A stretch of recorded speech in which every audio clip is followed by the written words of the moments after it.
말씀 보겠습니다. 로마서 6장 15절부터 18절까지 하나님 말씀 보겠습니다.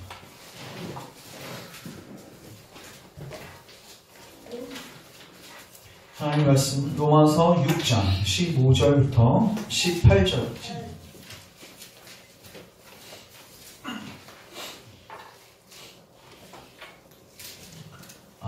교독하겠습니다. 그런즉 어찌하리요? 우리가 법 아래에 있지 아니하고 은혜 아래에 있으니 죄를 지으리요? 그럴 수 없느니라. 너희 자신은 종으로 예수와 누구에게 순종하는지 그 순종함을 받는 자의 종이 되는 줄을 너희가 알지 못하느냐.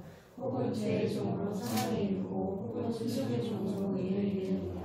하나님께 감사하리로다. 너희가 본래 죄의 종이더니 너희에게 전하여 준 바 교훈의 본을 마음으로 순종하여 죄로부터 해방되어 우리에게 종이 되었느니라. 아멘. 기도하겠습니다.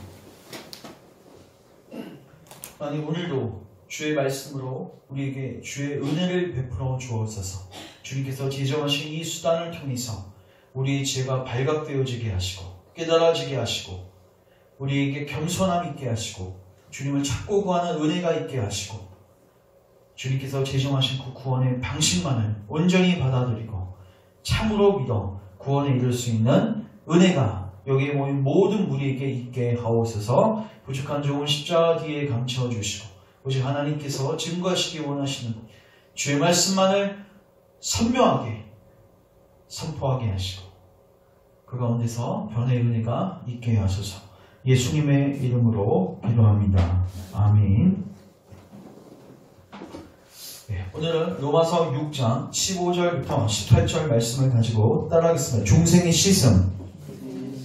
중생의 시슴이라는 제목을 가지고 하나님의 말씀을 증거하도록 하겠습니다. 저희 한국교회가요, 교회 안에서 경건의 능력이 무너지고 교회하고 세상이 분리가 잘 되지 않고 불신자의 삶의 고스란히 우리들에게 있는 이런 현실들을 우리가 보게 되는데, 이런 현실들에 대한 여러 가지 이유들이 있겠지만 구체적으로 좀 본질적으로 제가 그 이유를 지적하면은 성령님의 사역 없이 교회에 들어오신 분들이 많기 때문입니다.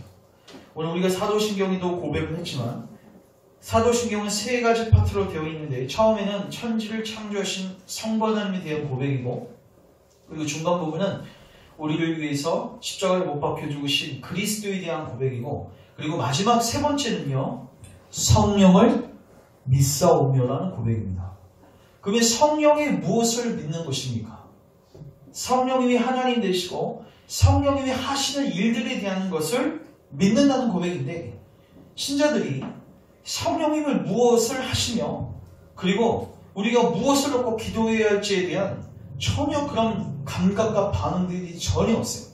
그러니까 교회 안에 어떤 사람들이 이제 들어오게 되냐면 성령님의 적용하시는 사역이 전혀 없이 그냥 지적인 동의로 세례를 받고, 그런 사람들이 교회에 많아지게 되면서 교회 안에 명목상 그리스도인들, 형식주의적 신자들, 그리고 일시적 믿음, 진정한 믿음이 아니라, 구원받는 믿음이 아니라 거짓된 믿음을 갖고 교회에 들어오신 분들이 많습니다. 저는 여러분들이 이러한 부분들에 대해서 여러분 우리가 진지하게 여러분 고민하셔야 됩니다. 역사 속에서 하나님께서 부흥을 주실 때마다요, 이러한 가르침들이 선포되어졌습니다. 굉장히 부담스러운 교리들이 가르쳐졌습니다. 고린도후서 13장 한번 가보겠습니다. 고린도후서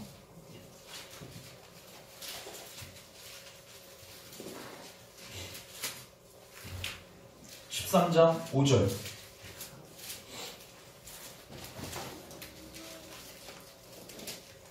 같이 한번 읽겠습니다. 시작. 너희는 믿음 안에 있는가? 너희 자신을 시험하고 너희 자신을 확증하라. 그리스도께서 너희 안에 계신 줄을 너희가 스스로 알지 못하느냐? 그렇지 않으면 너희는 버림받은 자니라. 영어 성경에서 이렇게 되어 있습니다. Examine yourselves to see if your faith is genuine. 너의 믿음이 진짜인지 아닌지 examine, 시험하라. 이 말은 뭐예요? genuine, 진짜일 수도 있고 가짜일 수도 있다는 것입니다. 여러분, 이 구절은요, 고린도 교회에 보낸 편지입니다. 고린도 교회 안에 있는 성도들에게 쓴 편지입니다. 예배를 드리고 있는 무리들에게 선포하는 메시지입니다. 불신자에게 확인할 필요는 없는 겁니다. 맞죠? 불신자들은 이미 믿음 자체가 없는 것을 본인들도 알고 있고 그걸 별로 대수롭지 않게 여깁니다. 문제는 뭐냐? 교회 안에 있는 교회 안에 있는 다 신앙 고백에 동의하고 세례를 받았고 그리고 교회를 다닙니다. 그리고 구원을 받을 거라고 생각합니다. 근데 성경에서는 분명하게 네가 갖고 있는 믿음이 진짜인지 아닌지 뭐해라? 확인하라. 그러면 진짜인지 아닌지를 결정하는 핵심이 뭐냐? 그 믿음이 과연 성령님이 주신 믿음이냐? 아니면 네가 자기 체면으로, 네 지적 동의로 네가 결단해서 믿는 믿음이냐? 이 차이예요. 쉽게 말해서 성령님이 총생케 하셔서 거듭나게 하셔서 각성시키셔서 믿음을 선물로 받은 적이 있느냐? 이걸 체험한 적이 있느냐? 이 구원의 도를 체험한 적이 있느냐? 없느냐? 그러면 너는 버리운 자. 뭐 하는 거예요? 자꾸 구원하는 거예요. 여러분, 이런 가르침이 지금 굉장히 희소하죠? 여러분, 2000년의 교회사 속에서 하나님께서 교회 가운데 부흥을 주실 때가 있었는데 그때의 설교자들이 설교했던 내용들을 보십시오. 이런 내용들이 굉장히 많았습니다. 자기 점검을 하게 만드는 설교. 여러분들은 자기 점검을 얼마나 하십니까? 여러분들은 내 믿음이 진짜인지 아닌지 고민하신 적 있습니까? 잠을 잘 때 혹시 내가 갖고 있는 믿음이 가짜이면 어떻게 될 것인가? 내가 이렇게 교회를 나가고 내가 이렇게 신앙생활을 했는데 마지막에 주님이 나를 모른다고 하시면 어떻게 될 것인가? 아, 설마 그럴까? 그런 안일한 태도를 버리시고 성경의 지침을 따르십시오. 엄밀하게 말하면요, 이런 고민을 안 하는 사람들은요, 그 사람의 믿음이 진짜라고 볼 수가 없습니다. 이상하게도요, 진짜는요, 자기가 진짜인지 고민하게 돼요. 더더욱 고민하게 됩니다. 만약에 이러한 고민이 전혀 없다, 관심도 없다, 그러면 그런 사람이야말로 이 구절을 듣고 각성하셔야 합니다. 그래서 오늘 우리가 다루는 이 주제, 중생의 씻음. 누가 우리를 씻어주신다는 거예요? 성령 하나님. 성령 하나님이 우리 안에 오셔서 우리를 변화시켜 주신다는 거예요. 이거는 처음입니다. 이건 하나님께서 우리 안에 행하시는 일입니다. 이 일을 우리가 경험한 적이 있는가? 없다면 우리 뭐 하셔야 돼요? 찾고 구하셔야 돼요. 왜 기도 안 하시는지 아십니까? 자기의 문제를 못 보는 거예요. 그래서 오늘 저는 성령 하나님께서 이 거듭나게 하시는 사역, 이 부분들을 여러분들에게 집중적으로 말씀을 드리고 여러분들 안에 이러한 고민들이 형성됐으면 좋겠습니다. 첫 번째, 내가 진짜로 믿고 있는 게 맞는가? 이걸 고민하셨으면 좋겠고, 그리고 두 번째, 그러면 내가 이제 어떻게 해야 되는가? 여기에 대한 여러분들이 답을 받으셨으면 좋겠습니다. 먼저 오늘 우리가 읽은 이 로마서 6장, 이 말씀은요, 어떤 배경 속에서 주어진 말씀이냐면요, 교회 안에서 죄를 마음대로 짓는 사람들이 있었습니다. 일명 무율법주의자들, 도덕률 폐기론주의자들입니다. 이들은 이렇게 주장했습니다. 예수님을 믿으니까 구원받았으니까 이제 막 살아도 되겠네, 이렇게 이야기를 해요. 그랬더니 사도 바울이 그럴 수 없느니라. 너희들은 죄의 종에서 해방되어서 의의 종이 되었다. 순종의 종이 되었다. 그래서 너희들은 반드시 순종의 삶을 뭐 할 수밖에 없다? 살 수밖에 없다. 그러면서 그 이유를 들어야 되는데, 그거는 바로 하나님께서 너희들을 뭐 하셨기 때문에, 변화시켜 주셨기 때문에 너희는 절대로 죄의 종의 삶을 살 수가 없다. 그러면 하나님께서 우리를 어떻게 변화시키셨는가? 자, 우리 6장 17절, 오늘 우리가 읽은 본문 6장 17절 같이 한번 읽겠습니다. 의미를 생각하시면서 시작. 하나님께 감사하리로다. 너희가 본래 죄의 종이더니 너희에게 전하여 준 바 교훈의 본을 마음으로 순종하여. 자, 따라하겠습니다. 교훈의 본, 마음, 순종. 자, 여러분 저를 주목하십시오. 요한복음 3장에 보시면요, 예수님께 나온 니고데모가 있습니다. 그리고 예수님께 니고데모가 뭐라고 묻냐면 영생에 대해서 논의합니다. 근데요, 예수님께서 뭐라고 말씀하시냐면 거듭나지 아니하며 하나님 나라를 볼 수 있다 없다? 없다.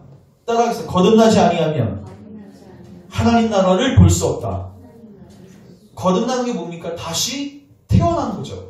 여러분, 우리는요, 이 땅 가운데 존재한다는 것은 이미 한 번 뭐 했다는 거예요? 태어났다는 겁니다. 맞죠? 부모의 몸에서 우리는 이미 한 번 뭐 했어요? 육체적으로 태어났습니다. 맞죠? 이걸 우리가 1차적 출생이라고 합니다. 근데 성령은 두 번째 출생이 필요하대요. 즉, 성령 하나님께서 그 영을, 그 사람을 뭐 하시는 역사? 소생시키시는 역사가 필요하대요. 이걸 우리가 거듭남이라고 합니다. 거듭나지 아니하면 그 사람은 하나님의 나라에 들어갈 수도 없고 볼 수조차도 없대요. 그러면서 요한복음 3장에 보시면 예수님께서 성령의 사역을 뭘로 비유하시냐면 바람으로 비유하십니다. 그래서 여러분, 성령의 바람이라는 단어를 들어보셨을 것입니다. 그러면서 이렇게 이야기하십니다. 바람은 임의로 분다. 여러분, 바람한테 여러분 명령할 수 있습니까? 여러분, 제가 그 대기과학을 전공했지만 그 대기과학과에서 이제 졸업하면 이제 기상청으로 많이 가는데, 아무리 슈퍼컴퓨터가 발달해도 일기예보는 항상 틀리게 돼 있어요. 항상 아니지만 완벽한 예측과 예보가 불가능합니다. 그래서 항상 욕을 먹게 돼 있대요. 왜냐하면 바람은요, 우리의 뜻대로 불어주지 않습니다. 바람은 임의대로 붑니다. 그리고 성경은 성령의 사역을 그 바람에 비유합니다. 이건 뭐냐면요, 우리가 거듭나는 거, 우리가 변화되어진 거, 이거 전적으로 누구의 주권이에요? 성령 하나님의 주권입니다. 이걸 먼저 분명히 하셔야 되고, 우리가 뭐 분위기를 좋게 하고 반주를 좋게 하고 우리 어떤 시스템을 가동한다고 해서 그 사람이 변화되는 게 아니라, 성령 하나님 그 영을 소생시키시지 않으면 그 영혼은 영원히 시체처럼 살아갈 수밖에 없다는 것입니다. 먼저 이걸 분명하게 하셔야 되고, 두 번째, 여러분, 바람이 부는 것은 여러분 눈에 보여 안 보여요? 보이지 않습니다. 맞죠? 근데 바람이 불게 되면 반드시 뭐는 확인할 수 있냐면 그거의 결과물을 확인할 수 있습니다. 여러분, 바람이 불면 잎사귀가 떨어지고, 맞죠? 옷이 펄럭거리는 것을 확인할 수 있습니다. 그리고 내가 거리를 지나갈 때 바람이 이쪽으로 강력하게 불어오면 내가 걸어가는 게 뭐예요? 힘들죠. 바람은 보이지는 않지만 뭐 할 수 있어요? 느낄 수 있고, 그 현상들을 뭐 할 수 있냐면 관찰할 수 있습니다. 다시 말해서 성령 하나님께서 우리를 다시 태어나게 하시는 거, 이거는 우리가 뭐 할 수 있어요? 눈으로 볼 수는 없습니다. 맞죠? 근데 뭐는 할 수 있냐면 성령님이 지나고 가신 그 심령 안에 결과물은 우리가 볼 수 있어요. 그걸 뭐 하는 거예요? 당신의 믿음이 진짜인지 아닌지를 뭐 하는 거예요? 확증하라는 것입니다. 근데 그 열매 중에서 교회에 나온다, 이런 열매는 없습니다. 물론 교회 안 나면 그냥 구원받는 거라고 볼 수는 없지만, 교회에 나오도 그 사람 안에 성령의 바람이 불지 않을 수도 있습니다. 여러분, 이거 잘 기억하셔야 돼요. 성령님이 한번 바람처럼 훅 지나가시면요, 반드시 잉태되어지는 열매가 있습니다. 그리고 그 열매를 가지고 뭐 하셔야 돼요? 내가 진짜 거듭났는가 안 했는가, 그리고 내가 진짜 믿음을 갖고 있는가 안 갖고 있는가, 이걸 뭐 하셔야 돼요? 실험하시고 검증하셔야 돼요. 검증법이 정확해야 돼요. 근데 오늘날 그 검증법을 뭘로 확인하고 있는가? 내가 과연 입술로 예수님을 믿는다고 고백한 적이 있는가? 목사님 앞에서 새로 고백한 적이 있는가? 내가 교회를 그래도 봉사를 하고 있는가? 이러한 것들로 뭐 하고 있어요? 내가 성령님의 역사를 경험했는지를 실험하고 있어요. 거짓된 실험성입니다. 이것 때문에 정말 많은 신자들이, 많은 교인들이 거짓된 믿음을 가지고 지옥으로 가고 있습니다. 고린도후서 13장 아까 5절 말씀을 기억하십시오. 다시 한번 따라하겠습니다. 너희의 믿음이 진짜인지 아닌지 확증하라. 고민하라. 그럼 제가 오늘 말씀드린 본문의 핵심은 뭐냐면 이겁니다. 그러면 성령의 바람이 지나가면 우리 안에 과연 어떤 결과물이 산출되어지는지. 여러분, 애가 태어났습니다. 1차적으로 출생한 애가 태어났습니다. 이 아이가 살아있는지 죽어있는지 뭘로 확인할 수 있죠? 이 아이가 뭐 하는지 보면 알 수 있어요? 일단은 우는지 울지 않는지. 태어났는데 24시간 동안 한 번도 안 울고 그냥 가만히 있는다고 하십시오. 여러분 어떻게 생각하시겠습니까? 그게 24시간 그리고 일주일, 한 달이 지났습니다. 여러분 무슨 생각을 하시겠습니까? 여러분 생명체는요 반드시 울게 돼 있고요. 생명체, 즉 태어난 존재는 움직이게 돼 있고요. 생명체는 반드시 반응하게 돼 있고요. 그리고 부모하고 궁극적으로는 교제하게 돼 있습니다. 하나님으로부터 난 자들, 하나님으로부터 다시 태어난 자들도 반드시 뭐하게 돼 있습니까? 울게 돼 있고요. 응애하고 울게 돼 있고요. 움직이게 돼 있고요. 거룩의 삶으로 가게 돼 있고요. 이러한 변화의 모습들이 반드시 뭐 해야 된다? 나타나야 된다. 그걸로 뭐하라는 거예요? 네 믿음이 진짜인지 아닌지 뭐하라? 점검하라는 거예요. 여러분 오늘 설교를 여러분 집중해서 들으십시오. 그리고 여러분 고민하십시오. 여러분들 안에 지극히 정상적인 반응은 두려워하셔야 합니다. 지극히 정상적인 반응은 두려워하셔야 정상입니다. 저도 설교 준비할 때 두려워요. 여러분 이런 말씀을 드렸는데 두렵지 않는다는 것 자체가 이미 버림받은 신념입니다. 이런 말씀을 들을 때 두려워하셔야 합니다. 그리고 기도하셔야 합니다. 찾고 구하셔야 된단 말이에요. 오늘 성령님의 자기 점검에 자기를 점검케 하시는 그런 조명의 역사가 여러분 가운데 있기를 주님의 이름으로 축원합니다. 성령의 바람이 불면 자 제가 오늘 세 가지로 데이지를 나눠서 오늘 분명히 말씀을 드립니다. 성령의 바람이 딱 지나가잖아요. 첫 번째 나타나는 현상 따라하겠습니다. 총명을 얻게 된다. 오늘 본문을 보면요. 성령님이 역사하시면요. 교훈의 본을 깨닫게 돼요. 교훈의 본. 교훈의 본이라는 건 뭐죠? 우리의 지성이 열리게 된다는 거예요. 특별히 뭘 깨닫게 되냐면요. 반드시 이걸 깨닫게 됩니다. 내가 죄인이라는 걸 깨닫게 됩니다. 제가 이걸 왜 너무 당연한 거 아니냐라고 지금 여러분들이 반문하실 수도 있는데 제가 이걸 왜 말씀드리냐면은 한국교회가 왜 경건의 능력을 잃어버렸냐면요. 교회 안에 제가 봤을 때는 8, 90% 정도는 자기가 죄인이라는 인식이 전혀 없습니다. 자기가 병자라는 인식이 전혀 없어요. 자기가 예수님이 필요한 존재라는 인식이 전혀 없어요. 그냥 아내 따라, 남편 따라, 부모님 따라 온 거예요. 교회에서 그것도 얘기해 주지도 않습니다. 네가 예수님 필요하다는 거 얘기도 안 해주고 죄도 지적 안 해주고 그러니까 어떻게 생각해요? 그냥 습관적으로 교회를 다니는 거예요.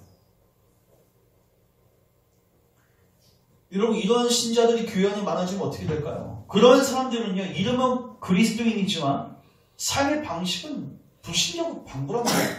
그러한 사람들이 교회를 가르치면 교회 안에서 왜 성적인 문제가 일어나요? 교회 안에서 왜 횡령 사건이 일어나게 됩니까? 물론 거듭난 신자도 넘어질 수 있지만 왜 그러한 것이 대세가 되었습니까? 왜 교회를 주관하게 되었습니까? 교회 안에 명목상의 그리스도인들, 이름뿐인 그리스도인들, 무림한 그리스도인들이 많아지게 되었다는 거예요. 성령님의 변하시는 역사를 경험한 적이 전혀 없는 거예요. 근데 성령님께서 반드시 바람으로서 지나가시면 첫 번째 나타나는 현상이 뭐냐면 깨닫게 되는 게 있다는 거예요. 얻게 되는 지식이 있다는 거예요. 근데 그 지식의 처음에 핵심이 뭐냐? 나는 죄인이다. 오늘 우리가 마지막에 찬양했던 우물가의 여인. 우물가의 여인이요. 주님께 나와서요. 어떻게 합니까? 예수님께 뭐 달라고 하죠? 나중에는 물 달라고 하죠. 여러분 그 물이 영적인 물입니까? 육적인 물입니까? 예수님이 이렇게 말씀하시죠. 네가 나에게 물을 구하면 내가 물을 주겠다. 그랬더니 그 여인이 뭐라고 해요? 물 길러러 오지 않도록 편리하고 정수기 좀 설치해달라는 거죠. 그 사람은 지금 뭘 구하고 있어요? 영적인 물을 구하는 게 아니라 육적인 물을 구하고 있어요. 그래서 예수님 뭐 하시기 시작합니까? 그 여인의 죄를 지적하십니다. 너 남편 몇 명이 있냐? 남편이 없다고 뻥치고 있어요. 거짓말하고 있어요. 그랬더니 예수님 그의 죄를 지적하십니다. 너 남편 5이었지. 성적으로 문란했던 사람들입니다. 예수님께서 그 사람의 죄를 지적하십니다. 이게 무슨 작업인지 아세요? 너 죄인이고 너에게 필요한 것은 육적인 물이 아니야. 무슨 물이야? 영적인 물이고 너에게 필요한 건 뭐야? 영생이야. 따라서 영생이야. 그래서 그 찬양 가사 후렴구가 뭡니까? 하늘 양식 내게 내려주소서. 어떤 양식이에요? 채워주소서. 미안해요. 하늘 양식. 무슨 양식이에요? 하늘 양식. 제가 왜 이걸 말씀드리냐면 오늘날 교회 안에서 내가 하늘의 양식이 필요하다고 교회에 오시는 분들이 과연 몇 분이나 있으실까? 여러분 교회 왜 오십니까? 예수님 왜 믿으십니까? 여러분 정말 하늘 양식 필요하십니까?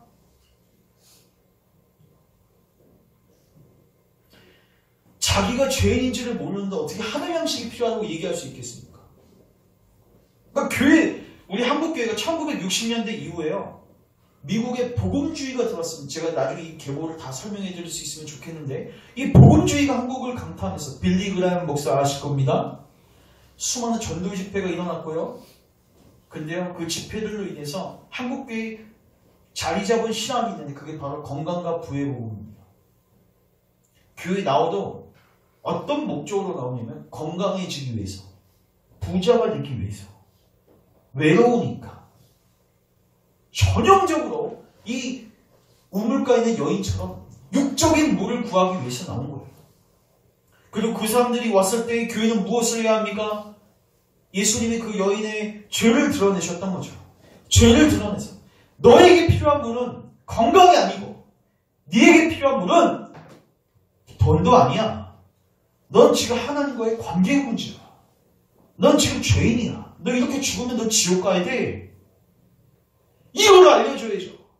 너 예수님 제대로 믿지 않으면 너 멸망당해. 심판당해.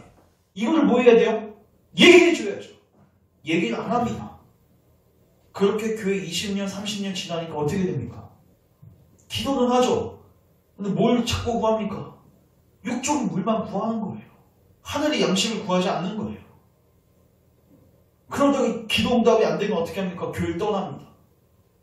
전형적인 일시적 믿음이에요. 돌짝받지. 저번 시간에 말씀드렸죠. 왜 이런 일들이 있습니까? 성령님의 죄를 각성케 하시는 역사를 경험한 적이 없는 거예요. 설교자도 그걸 설교하지 않고. 그래서 저는 앞으로 더더욱 여러분들에게 죄에 대해서 이야기할 것입니다. 여러분들이 미워서가 아니라 여러분들을 사랑하고 이것이야말로 성령님께서 여러분들의 심령 안에 일하실 수 있는 말씀이기 때문에 제가 강력하게 선포할 겁니다. 여러분들 정말 하늘의 양식이 필요하십니까? 우리 요한복음 3장 한번 가보겠습니다. 요한복음 3장.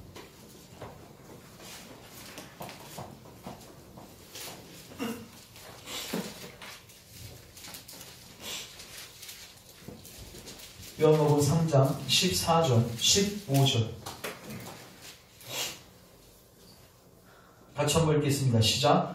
모세가 광야에서 뱀을 든 것 같이 인자도 들려야 하리니 이는 그를 믿는 자마다 영생을 얻게 하려 합니다.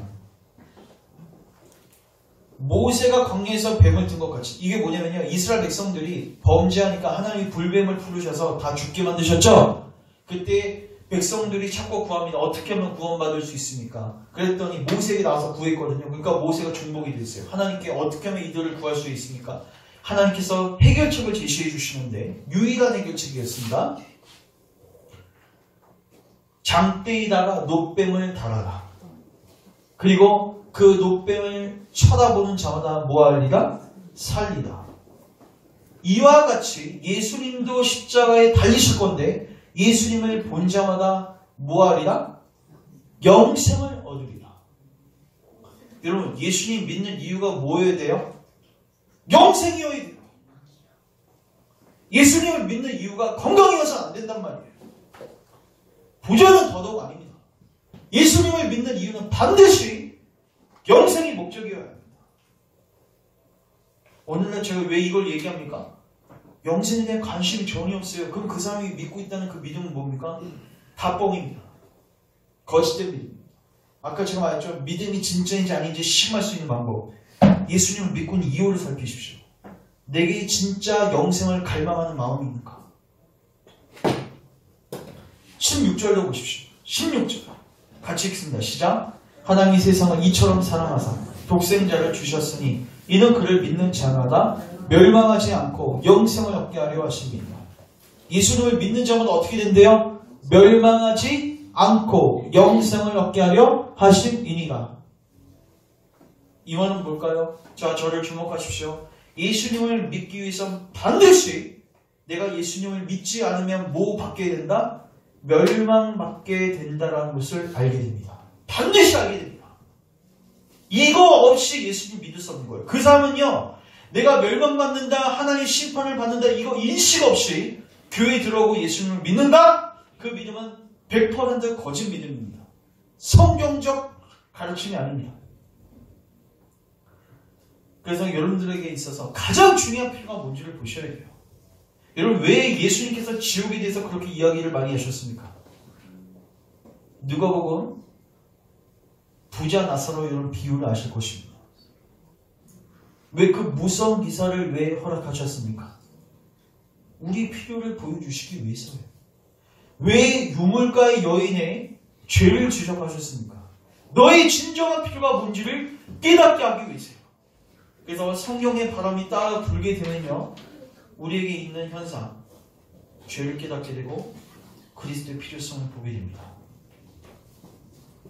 두 번째, 또 지식적인 부분에서 뭐를 깨닫게 되냐면 예수님만이 유일무이한 구원자라는 것을 깨닫게 돼요. 아까 광야에서 노뱀 말고는 살 길이 있어요, 없어요?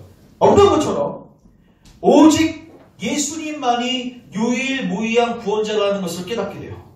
이 과정들이 있습니다. 죄에 대한 각성이 있게 되면요, 열심히 율법을 지키는 자리로 가게 돼 있어요. 근데 지키면 지킬수록 지킬 수 없는 자기를 보게 되고요, 나중에는요, 두 손 두 발 다 들고 천부여 의지 없어서 두 손 들고 예수님만이 여러분들의 유일한 구원자, 예수님만이 여러분들을 구원할 유일한 메시아라는 걸 여러분 알고 계십니까? 그거 아는 사람이 예수님께 묻고 있습니다. 그리고 이 경험은요, 어렸을 때 할수록 좋습니다. 하나님께서 이 경험을 당신의 때 천천히 이루어가시는, 어떤 사람 급하게 이루실 수도 있고 천천히 이루어가시는데 자기를 탁 깨우시는 거예요. 순종해봐, 순종해봐. 거룩이 없이는 아무도 주를 볼 수 없다고 분명히 성경에 기록되어 있는데, 그 말씀에 각성을 받아서 순종을 하는데 순종할 수 없는 자기를 보게 되는 거예요. 넘어지면 또 지켜보고 넘어지면 또 지켜보고 반복하다가 결론이 납니다. 나는 구제의 불입니다. 그리고 뭐를 발견하게 되냐면 예수님께서 그래서 죽으셨구나. 예수님께서 그래서 오셨구나.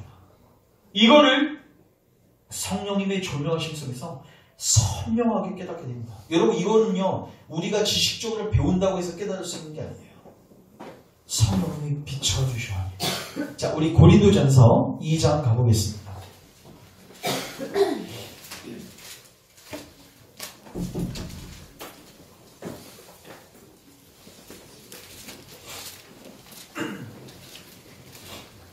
(2장 4절) 같이 한번 읽겠습니다. 시작. 내 말과 내 전도함이 설득력 있는 지혜의 말로 하지 아니하고 다만 성령의 나타나심과 능력으로 하여. 사도 바울은요, 설교를 해도요, 자기 지혜로 하지 않았습니다. 자기 스피치가 탁월하다고 해서 사람이 변화되는 게 아니라 반드시 성령님이 나타나셔야 돼요. 근데 성령님이 나타나시면 어떤 일을 하시는가? 자, 12절 같이 한번 읽겠습니다. 시작. 우리가 세상의 영을 받지 아니하고 오직 하나님으로부터 온 영을 받았으니 이는 우리로 하여금 하나님께서 우리에게 은혜로 주신 것들을 알게 하려 하십니다. 따라합니다. 은혜로 주신 것들. 은혜로 누구 주셨어요? 예수님 주셨죠. 예수님만이 너의 유일한 구원자고 예수님만이 너에게 영생을 줄 수 있고 예수님만이 너의 인생을 다 바꿀 수 있는 영원한 운명을 바꿀 수 있는 유일무이한 분이라는 것을 누가 깨닫게 하세요? 성령님이 반드시 깨닫게 하십니다. 그 사람은 예수님께 구걸하고 나아가게 돼 있습니다. 가만히 있을 수가 없습니다. 찾고 구하게 된단 말이에요. 제가 묻겠습니다. 여러분 안에 여러분들의 죄에 대하여 여러분들의 죽음 이후의 삶에 대하여 진지하게 고민하신 적이 있습니까? 없습니까? 여러분 믿음 거짓입니다. 점검하십시오. 여러분들은 예수님만이 여러분들의 유일한 구원자이셔서 예수님에게 반드시 나아가 예수님의 도움을 구해야 한다고 생각하시고 예수님께 나아가 도움과 도움을 구하신 적이 있으십니까? 만약에 없으시다면 여러분들의 믿음은 거짓된 믿음입니다. 성령의 은혜가 필요합니다. 두 번째, 교훈의 본을 마음으로 순종하여 따라서 마음. 두 번째는요, 반드시 마음이 변화되어지게 되어 있습니다. 특별히 이 마음의 변화를 제가 핵심만 말씀드립니다. 겸손해집니다. 제가 지난 시간에 말씀드렸지만 하나님께서 우리를 부르실 때 결국 씨는 싱싱하고 씨는 반드시 열매 맺게 뿌려지는데 어디가 문제예요? 땅이 문제예요. 땅은 뭐예요? 우리의 마음이에요. 마음이 딱딱하게 굳어있고 그래서 씨가 심겨지지도 못하고 열매를 맺지 않습니다. 여러분 모든 불신자들은요 전부 다 이 마음입니다. 근데 그 마음의 특징 중에 하나가 뭐냐면 하나님께서 우리 죄를 딱 지적하시잖아요. 그러면요 교만해가지고 받아들이지 않습니다. 그 선언을. 여러분 누군가가 여러분들의 죄를 딱 지적하고 너 잘못했어! 딱 얘기하면 교만한 사람들은 특징이 뭐냐면 변명을 대거나 오히려 적반하장 상대방을 나무라고 책망을 하고 절대로 자기의 잘못을 인정하지 않습니다. 우리 그런 사람들을 뭐라고 하죠? 교만하다고 하죠. 여러분 잘 기억하십시오. 그러한 심령으로 하나님께 나아가시는 분들은 절대로 하나님의 은혜를 받을 수가 없습니다. 하나님은요 겸손한 자에게 은혜를 베푸십니다. 그리고 더 나아가서 이미 그 겸손한 심령 자체가 이미 은혜를 받고 있다는 증거입니다. 여러분 겸손하십니까? 저를 주목하시면 여러분 하나님의 사람이었던 다윗도 그렇고요. 그리고 나중에 하나님의 사람이 된 아담도 그렇고 하셨을 때 그들은 뭐 했어요? 변명하고요. 교만한 태도를 취했습니다. 아담을 예를 들겠습니다. 하나님이 찾아오셨습니다. 죄를 범한 다음에 찾아오셨습니다. 아담은 내가 어디 있니? 그의 죄를 지적했습니다. 그때 아담이 핑계를 대기 시작하죠. 하나님 당신이 주신 아내 때문에 이 환경 때문에 제가 범죄하였습니다. 그건 뭐예요? 교만이에요. 근데요 하나님께서 계속해서 심판을 선고하시고 이 모든 과정 속에서 하나님께서 저는 그 안에 그의 심령 안에 반드시 일하셨다고 저는 확신하는데 아담이요 하나님께서 아담에게 뭐를 심판하시죠? 너는 이제 종신토록 노동을 해야 되고 그래야지 먹고 살게 될 것이다. 그리고 하와에게는 뭐라고 명령하세요? 너는 임신하는 고통을 더하게 될 것이다. 그때 아담과 하와가 뭐합니까? 따집니까? 안 따집니까? 따지지 않죠. 저는 그 하나님께서 선포하셨을 때 하나님께서 아담과 하와 심령 안에 겸비의 영을 부으셨다고 확신합니다. 성령님께서 하나님의 선고에 대해서 그가 받아들이도록 하나님이 너 잘못했어 했을 때 그렇습니다 주님 제가 죄인입니다. 이걸 받아들이도록 그 심령 안에 뭐 하신 거예요? 역사하신 거예요. 이게 바로 상한 심령, 겸비한 심령, 겸손한 심령. 다윗도요 밧세바를 범했을 때 처음에는요 죄라고 인식도 못했고 나단 선지자가 와서 책망을 하니까 뭐라고 합니까? 전혀 인식이 없어요. 그래서 하나님께서 친히 지 자신의 입으로 지 자신의 죄를 정죄하도록 만드셨어요. 한 비유를 듭니다. 한 부자가 있고요. 양이 많습니다. 한 가난한 사람이 암양 하나밖에 없습니다. 근데 손님이 찾아왔습니다. 근데 이 부자가 쥐 많은 양 중에서 하나를 잡아서 요리를 하는 게 아니라 그 암양 한 마리 가진 그 사람의 것을 뺏어서 뭐예요? 요리를 하게 되죠. 그걸 딱 듣고 있으니까 다윗이 뭐예요? 그 사람은 죄를 지었다 안 지었다? 죄를 지었다. 범죄했다고 딱 고백하죠. 나단이 뭐라고 합니까? 그 사람이 바로 누구다? 당신입니다. 그랬더니요. 사무엘하 12장 13절입니다. 찾지 마십시오. 다윗이 나단에게 이렇게 고백합니다. 따라합시다. 내가 여호와께 범죄하였나이다. 인정하고 겸손한 고백을 합니다. 제가 묻겠습니다. 여러분들은 마음 중심으로부터 하나님께서 여러분의 죄를 지적해 주시는 내용들에 대해서 인정하십니까? 그러면요, 둘째, 목사가 지적하는 죄를 인정합니까? 다른 사람들이 여러분의 죄를 지적하면 인정합니까? 이것도 잘 들으십시오. 하나님으로부터 그러한 신명을 갖고 있는 사람은요, 사람한테도요, 동일하게 나타납니다. 어떤 사람, 이런 사람이 있어요. 내가 하나님께 회개하지 목사님께 회개해야 되냐? 그 죄를 하나님께 인정하면 되지 왜 목사님한테 인정해야 되냐? 왜 너한테 인정해야 되냐? 이렇게 나오는데 사실요, 그 사람은요, 하나님께도 인정하지 않습니다. 잘 들으십시오. 하나님께 자기의 죄를 인정한 사람은요, 나단 앞에서도 뭐합니까? 인정하게 됩니다.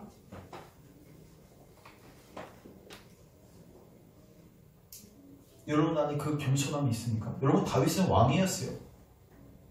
여러분보다 자존심을 더 부릴 수 있는 위치에 있습니다.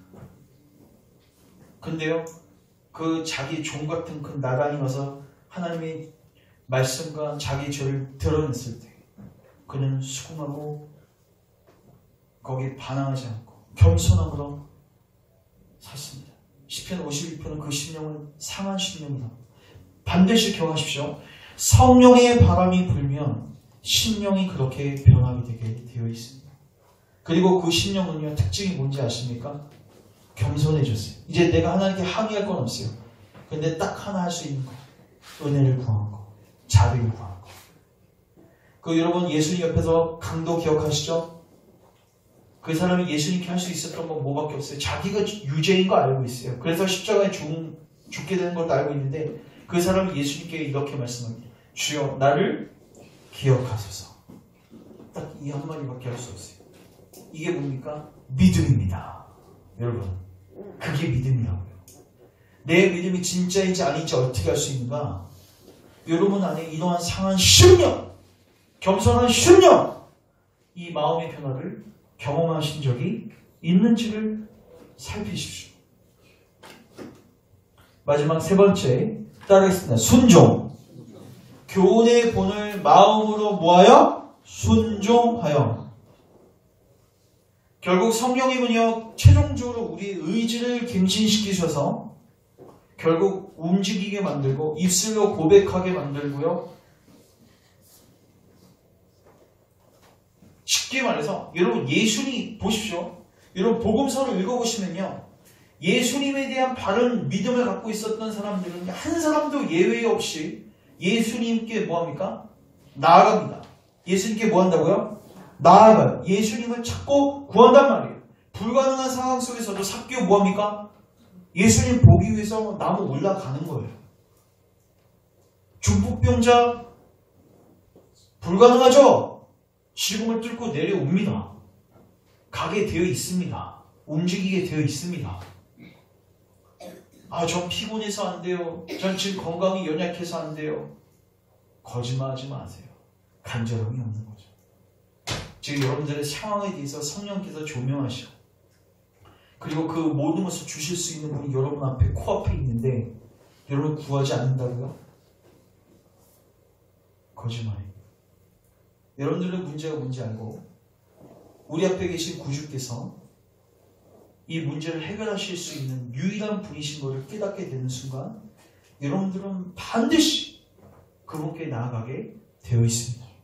우리 마지막으로 요한복음 4장 요 한 절만 찾겠습니다. 요거만 5절 말씀 정리합니다. 4장 10절.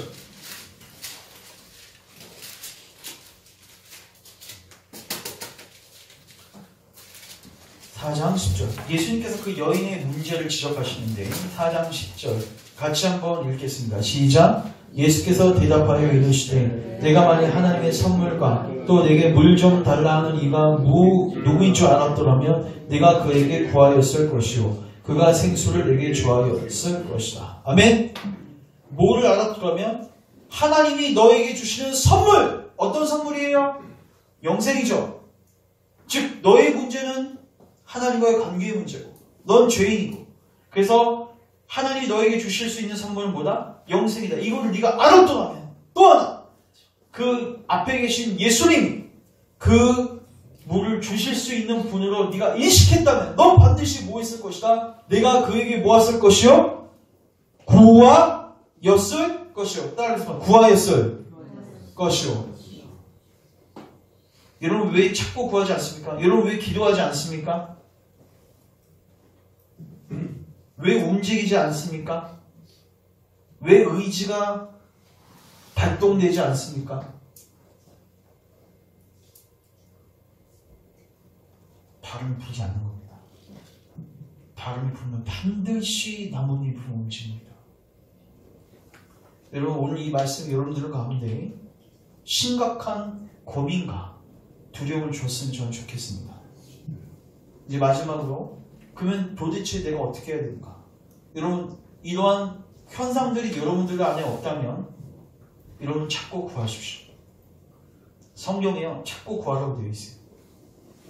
여러분들 안에 이 은혜가 없으면 여러분 뭐 하셔야 돼요? 찾고 구하셔야 돼요. 가족들 안에 없습니까? 여러분들 자녀 안에 이러한 흔적이 없습니까? 여러분들 남편과 아내 안에 교회는 다녔지만 이러한 죄에 대한 각성과 이런 거 본 적이 없습니까? 기도하셔야죠 여러분. 이건 여러분 개개인뿐만 아니라 교회 전체가 이걸 놓고 기도해야 됩니다. 성령을 부어달라고 성령의 바람을 불어달라고 기도하셔야 된다고요 여러분. 이제 잠자던 자리에서 그럼 깨어나십시오. 우리의 삶 영원하지 않습니다 여러분. 한 번 왔다가 한 번 갑니다. 여러분 5년, 10년 금방 갑니다. 이제 마지막에 우리 주님 앞에 설날 얼마 남지 않았습니다. 먹고 마시고 시집가고 장가들고 세상 사람들이 사는 그 삶 패턴으로 사시다가 주님 보실 용기가 있으십니까? 저는 오늘 여러분 가운데 성령님의 고민케 하시는 역사와 또 자기 전범의 은혜가 있었으면 좋겠고 여러분들이 만약에 이러한 은혜들이 없으시다면 그리고 여러분 주변에 이 은혜들이 관찰되어지지 않는다면 저는 여러분들 안에 기도할 것을 강력하게 독려합니다. 여러분 기도하셔야 됩니다. 반드시 찾고 구하셔야 됩니다. 그러나 반드시 기억할 것은 찾고 구할 때 주님 주신다고 약속도 하셨어요. 그래서 우리가 이 은혜를 구하고 이 은혜를 깊이 체험하는 우리 열방교회가 되었으면 좋겠습니다. 기도하겠습니다. 하나님 오늘 거듭남의 교리에 대해서 살폈습니다. 성령님의 중생케 하시는 다시 태어나게 하시는 우리를 깨끗게 씻으시는 이 교리들을 살폈습니다. 주님 이 교리들을 살피면서 우리 안에 이러한 총명의 변화와 마음의 변화, 의지의 변화가 없는 우리의 모습들을 또한 보게 됩니다. 주여 우리를 불쌍히 여기시고 우리를 버리지 마시고 우리 안에 구원의 은혜를 베풀어 주시옵소서. 우리 안에 구원의 도를 가르쳐 주시고 이 구원의 도를 체험하게 하시고 이제 이 구원의 도를 증거하는 우리의 삶이 될 수 있도록 주님 은혜를 베풀어 주시옵소서. 내가 만일 하나님의 선물과 또 내게 물 좀 달라 하는 이가 누구인 줄 알았더라면 내가 그에게 구하였을 것이요 그가 생수를 내게 주었으리라.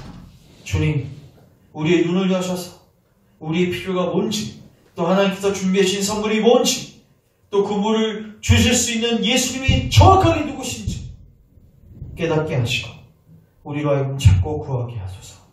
그리고 생수를 경험하게 하시고 영생을 얻게 하시고 남은 생에 의의 길로 걸어가게 하옵소서. 예수님의 이름으로 기도합니다. 아멘.